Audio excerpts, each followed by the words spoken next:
বরুণ আর কীর্তিকে নিজের ঘরে আটকে রাখল রাগিনী। জেঠিমা একটি দীর্ঘশ্বাস ফেলে বলেন, এই যে সব ভালোবাসার রাগিনী দেখছে, এটাও সহ্য হচ্ছে না। এত সমস্যার মধ্যেও আমরা একসাথে আছি, এটাই ওকে জ্বালাচ্ছে। হ্যালো ভিউয়ার, সবাই কেমন আছেন?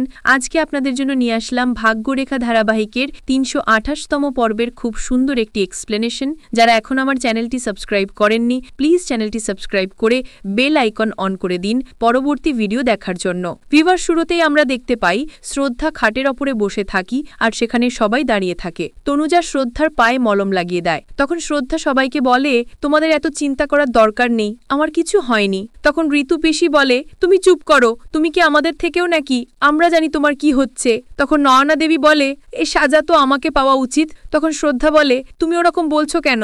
জেঠিমা একটি দীর্ঘশ্বাস ফেলে বলেন, এই যে সব ভালোবাসার রাগিনী দেখছে, এটাও সহ্য হচ্ছে না। এত সমস্যার মধ্যেও আমরা একসাথে আছি, এটাই ওকে জ্বালাচ্ছে। তার কথায় এক গভীর উদ্বেগ ফুটে ওঠে। অভয় ততক্ষণে উঠে দাঁড়িয়েছে, তার চোখে দৃঢ় সংকল্প।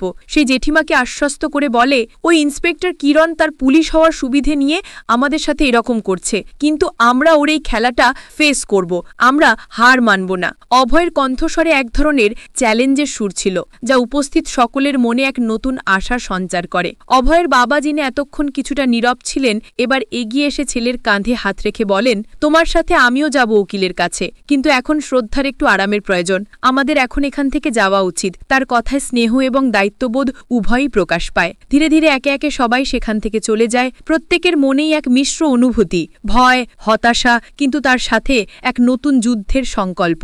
এরপরের দৃশ্যে দেখা যায়, অভয় হঠাৎ করেই উঠে দাঁড়ায়। তার চোখ মুখের এক অদ্ভুত যন্ত্রণা। সে সোজা আলমারির দিকে হেঁটে যায় এবং সেখান থেকে একটা বেল্ট বার করে আনে। শ্রদ্ধার সামনে এসে দাঁড়ায় সে। কিরণ যখন শ্রদ্ধাকে মারছিল, সেই ভয়ঙ্কর মুহূর্তের কথাগুলো তার মনে পড়ে যায়। সেই স্মৃতি তাকে এক তীব্র আত্মগ্লানিতে ভোগায়। সে বেল্টটা নিজের পিঠে মারতে শুরু করে, যেন সে নিজেকেই শাস্তি দিচ্ছে সেই অসহায়ত্বর জন্য যখন সে শ্রদ্ধাকে বাঁচাতে পারেনি। তার প্রতিটি আঘাত শ্রদ্ধার মনেও ব্যথা দেয়। শ্রদ্ধা দ্রুত ছুটে আসে এবং অভয়কে জাপটে ধরে। তার চোখে জল।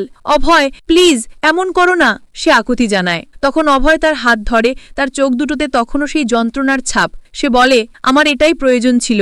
যখন কিরণ তোমাকে মারছিল, আমি কিছু বলতে পারিনি, খালি দেখে গিয়েছি। শ্রদ্ধার উপর হওয়া সেই অত্যাচার আমি থামাতে পারিনি। এই কথাগুলো বলতে গিয়ে তার কণ্ঠ রুদ্ধ হয়ে আসে। এরপর সে শ্রদ্ধাকে আরো শক্ত করে জড়িয়ে ধরে এবং সান্ত্বনা দিয়ে বলে, তোমাকে এখন ভেঙে পড়লে হবে না। এই মুহূর্তে তোমার পরিবারের তোমাকে খুব প্রয়োজন। তুমিই আমাদের শক্তি। অভয়ের এই কথাগুলো শ্রদ্ধার মনে এক নতুন বল যোগায়। অভয় তখন গভীর চিন্তায় মগ্ন হয়ে বলে, আমি জানি তুমি যে অহিংসার কথা বলছো সেটা ঠিক। আমি আর বাবা এখন উকিলের কাছে যাব। যদি আমাদের সাথে দাদা থাকতো, তাহলে আমার আরও সাহস বাড়ত। তার কথায় দাদার অনুপস্থিতির এক শূন্যতা এবং তার সাথে দাদার প্রতি তার নির্ভরশীলতা প্রকাশ পায়। শ্রদ্ধা তখন মনে মনে কিছু একটা ভাবছিল। তার মুখে এক গভীর চিন্তার ছাপ। অভয় তার দিকে তাকিয়ে প্রশ্ন করে, কি হচ্ছে শ্রদ্ধা, কি ভাবছ?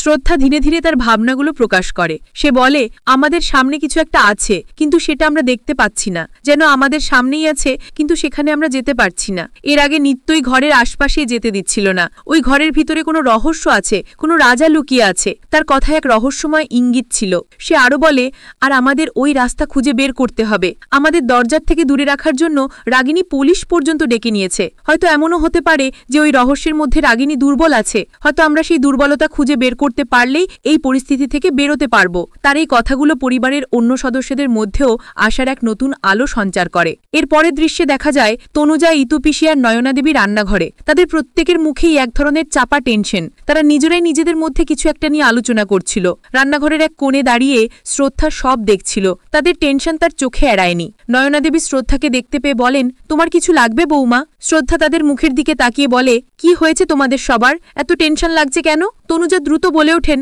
না না, কোনো ব্যাপার নেই, তুমি ঘরে গিয়ে আরাম করো। তুমি একটু রেস্ট নাও, আমরা খাবার পাঠিয়ে দেব ঘরে। তার কথায় এক ধরনের লুকোনোর চেষ্টা ছিল, যেটা শ্রদ্ধা ঠিকই ধরে ফেলে। ইতু পিসিও যোগ করে বলেন, তুমি তোমার শাশুড়ির কথা না শুনলে রাগ করব কিন্তু আমরা, তুমি যাও ঘরে। তাদের এই লুকোনোর চেষ্টা শ্রদ্ধাকে আরো সন্দেহপ্রবণ করে তোলে। শ্রদ্ধা তখন রান্নাঘরের এক কোণে রাখা ডাব্বার দিকে তাকায়। তার মনে একটা প্রশ্ন জাগে। সে এগিয়ে গিয়ে ডাব্বাগুলো খুলে দেখে আর দেখে যে সেগুলো পুরো খালি হয়ে গেছে। তার চোখে মুখে এক তীব্র হতাশা ফুটে ওঠে। এই দৃশ্য তাকে আরো নিশ্চিত করে যে কিছু একটা ভুল হচ্ছে। এর পরের দৃশ্যে রাগিনীকে দেখা যায় সে একটি চেয়ারে বসে আছে, তার মুখে এক ধরনের ঔদ্ধত্যের হাসি। শ্রদ্ধা সেখানে তার কাছে যায়, তার চোখে আগুন, তার কণ্ঠস্বরে তীব্র ঘৃণা। সে রাগিনীকে বলতে থাকে, আমি পৃথিবীতে অনেক মানুষ দেখেছি, কিন্তু তোমার মতো বেহায়া মানুষ পৃথিবীতে আর একটাও দেখিনি। তার কথাগুলো তির্যকভাবে রাগিনীকে ভিনছিল। শ্রদ্ধা আরও বলে, তুমি একটার পর একটা এমন কাজ করছো যা আমি ভাবতেই পারি না। তোমার মধ্যে কি একটুও লজ্জা নেই? রাগিনী নির্বিকার ভঙ্গিতে বলে, কিছু হয়েছে নাকি? এত চিল্লাচ্ছ কেন? তোমার এই চিল্লাচিল্লি আমার একদম পছন্দ হয় না। তার কথা এক ধরনের তাচ্ছিল্য ছিল, যেটা শ্রদ্ধাকে আরও উত্তেজিত করে তোলে। শ্রদ্ধা তীব্র ক্ষোভে বলে, তোমার একটু লজ্জা করে না? লোকের খাবার ছিনিয়ে নিয়েছ। রাগিনী, কালকে আমি সব বাজার করে এনেছি, আর এখন ওখানে নেই। এবার ইন্সপেক্টর কিরণকে ডাকো না, আর বলো তুমি কিভাবে আমাদের ঘরের বাজার চুরি করেছ। রাগিনী তখন উঠে দাঁড়ায়, তার চোখে এক ধরনের প্রতিশোধের স্পৃহা। সে বলে, ইন্সপেক্টর কিরণ তো খালি ওর সাজা দিয়েছে, আমার সাজা তো এখনো বাকি। তার কথা এক ধরনের হুমকি ছিল, যেটা শ্রদ্ধাকে চিন্তিত করে তোলে। শ্রদ্ধা শান্তভাবে বলে, বাস রাগিনী, আমাদের বাজার আমাদের ফিরিয়ে দাও। রাগিনী তখন বিদ্রুপের হাসি হেসে বলে, হ্যাঁ পেয়ে যাবে, কিন্তু আমার একটা শর্ত আছে। শ্রদ্ধা কৌতূহলী হয়ে প্রশ্ন করে, শর্ত? কি শর্ত?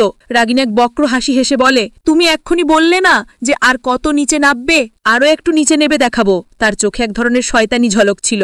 সে শ্রদ্ধাকে উদ্দেশ্য করে বলে, তো শ্রদ্ধা, তোমাকে এখন আমার সামনে মাটিতে হাঁটু গেড়ে বসে আমার কাছে ভিক্ষে চাইতে হবে, তাহলে আমি বাজার ফিরিয়ে দেব। অতটা করতে পারবে না নিজের পরিবারের জন্য? ঠিক সেই মুহূর্তে পেছন থেকে অভয় চিৎকার করে ওঠে, রাগিনী! সে দ্রুত সেখানে উপস্থিত হয়, তার চোখে রাগ, তার কণ্ঠস্বরে দৃঢ়তা। সে রাগিনীকে বলে, নিজের লিমিটের মধ্যে থাক, আমাদের জোর করো না। তোমার জীবনে যেন ভিক্ষে আমাদের কাছে না চাইতে হয়। অভয়ের এই কথাগুলো রাগিনীকে ক্ষণকের জন্য স্তম্ভিত করে দেয়। রাগিনী তখন শ্রদ্ধাকে লক্ষ্য করে বলে, শ্রদ্ধা, তোমার বরকে সব বোঝাও, আমার ধমকি দিও না, আমি ওকে জেলে পাঠাতে পারি। তার কথায় এক ধরনের হুমকি ছিল, যেটা অভয়কে আরও উত্তেজিত করে তোলে। রাগিনী আরও বলে, আচ্ছা শ্রদ্ধা, আমি যেটা তোমাকে বললাম, আমার শর্ত মেনে নাও, তাহলে তোমার বাড়ির লোকেদের আজ খাবার হবে। একবার চিন্তা করে দেখো। এই কথাগুলো বলে রাগিনী সেখান থেকে চলে যায়, তার মুখে বিজয়ের হাসি। অভয় তখন শ্রদ্ধাকে তার হাত ধরে বলে, তোমার আমার ওপর যদি একটুও ইজ্জত থাকে, তাহলে তুমি ওর সামনে ভিক্ষে চাইবে না। আমার মান রাখো শ্রদ্ধা। এদিকে অন্য একটি দৃশ্যে দেখা যায়, আরতি একটি কৌটো বের করে নিয়ে আসে, তার চোখে মুখে এক ধরনের আনন্দ।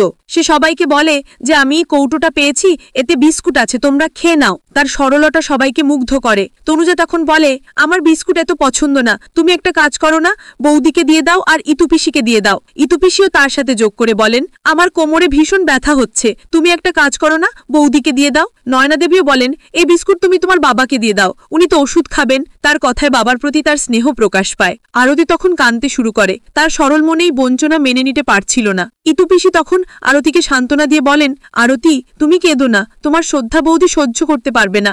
আমাদের জন্য কিরণের কাছে মার সহ্য করছে, আর আমরা এই জন্য একদিন না খেয়ে থাকতে পারবো না। তার কথায় শ্রদ্ধার প্রতি সকলের গভীর ভালোবাসা প্রকাশ পায়। নয়না দেবী তখন বলেন, আমার লজ্জা করছে নিজের ওপর, আজ আমার জন্য এই সব দিন যেতে হচ্ছে। আমি দিদির মুখ দেখানোর মতো অবস্থায় নেই। শ্রদ্ধা আমাদের পাপের সাজা ভুগছে। তার কথায় এক ধরনের আত্মগ্লানি ছিল। তনুজা তখন নয়না দেবীকে সান্ত্বনা দিয়ে বলেন, না বৌদি, আমরা এভাবে ভেঙে পড়লে হবে না। অভয়ের বাবা আর অভয় গেছে উকিলের কাছে, মাতা রানীর শেষ নিশ্চিত করবে। এই সব কথা শ্রদ্ধা দরজার আড়াল থেকে দেখছিল। তাদের কষ্ট, তাদের আত্মগ্লানি শ্রদ্ধার মনে এক নতুন সংকল্প জন্ম দেয়। পরের দৃশ্যে দেখা যায়, অভয়ের বাবা ফিরে আসেন। সেখানে সবাই বসে থাকে, প্রত্যেকের মুখে এক ধরনের উদ্বেগ। শ্রদ্ধা সেখানে আসে। তনুজা তখন বলেন, আমার খুব কষ্ট হচ্ছে, আমি একটু ঘরে যাচ্ছি। অভয়ের বাবা তখন বলেন, এত দুর্বল হয়েও না। অভয়ের বাবা তখন সোফা থেকে উঠে দাঁড়ান এবং যেতে থাকেন। অভয় তখন অভয়ের বাবাকে ধরে। নয়না দেবীও বলেন, আমিও ঘরে চলে যাচ্ছি, একটু আরাম করলে সকালের মধ্যেই ঠিক হয়ে যাবে। সকলের মনেই এক ধরনের হতাশা। শ্রদ্ধা তখন সিদ্ধান্ত নেয়, সে সেখান থেকে রাগিনীর কাছে যায়। রাগিনী তাকে দেখে বিদ্রুপের হাসি হেসে বলে, কি ভাবলে, কোনো সিদ্ধান্ত নিয়েছো নাকি? নাকি তোমার পরিবারের সবাইকেই এখনো ক্ষুধায় ছটফট করতে দেবে? তার কথায় এক ধরনের বিজয়ী হাসি ছিল। ঠিক তখনই সেখানে অভয় চলে আসে। এরপর একে একে পরিবারের সবাই সেখানে চলে আসে। তারা শ্রদ্ধাকে রাগিনীর শর্ত মেনে নিতে নিষেধ করতে থাকে। তাদের চোখে মুখে আকুতি, তাদের মনে আত্মসম্মানের লড়াই। কিন্তু শ্রদ্ধা ততক্ষণে সিদ্ধান্ত নিয়ে ফেলেছে। সে তার শাড়ির আঁচল পেতে দেয় রাগিনীর সামনে। রাগিনী তখন গর্বিত হাসি হেসে বলে, আমার শর্ত এখনো পূরণ হয়নি। আমি কি বলেছিলাম? আমার সামনে মাটিতে হাঁটু গেড়ে বসে ভিক্ষে চাইতে হবে। তার কথা শেষ হওয়ার আগেই শ্রদ্ধা তার আগের কথা মতো মাটিতে হাঁটু গেড়ে ভিক্ষে চায়। তার চোখে জল, কিন্তু তার মনে পরিবারের জন্য এক অদম্য শক্তি। রাগিনী তখন বিজয়ের হাসি হেসে বলে, ভালো লাগছে এই পজিশনে, কিন্তু নজর নিচে করো। তার কথায় এক ধরনের অপমান বোধ ছিল। এরপর রাগিনী তার লোককে বলে, কি চীন থেকে রেশনগুলো নিয়ে এসো। সেই লোকটি তখন রেশনগুলো নিয়ে আসে এবং রাগিনীর হাতে দেয়। রাগিনী একে একে সব রেশন বের করে শ্রদ্ধার শাড়িতে দেয়।